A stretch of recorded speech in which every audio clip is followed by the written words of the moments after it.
ಸತೀಶಕ್ತಿ ಚಿತ್ರದ ವಿಶೇಷತೆಗಳು.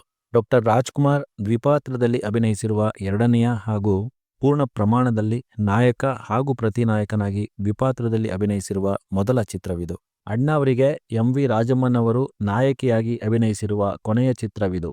ಕಣಗಲ್ ಪ್ರಭಾಕರ ಶಾಸ್ತ್ರಿ ಅವರ ನಿರ್ದೇಶನದ ಮೊದಲ ಚಿತ್ರ ಹಾಗೂ ಅಣ್ಣಾವ್ರಿಗೆ ನಿರ್ದೇಶಿಸಿದ ಏಕೈಕ ಚಿತ್ರವಿದು.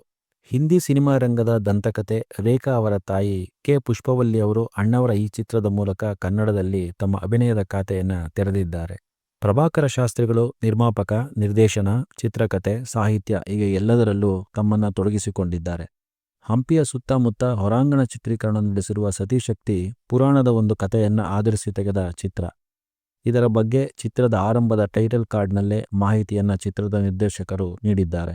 1963ರ ಸೂಪರ್ ಹಿಟ್ ಚಿತ್ರಗಳಲ್ಲಿ ಅಣ್ಣಾವ್ರ ಈ ಚಿತ್ರವೂ ಸಹ ಸೇರಿದೆ.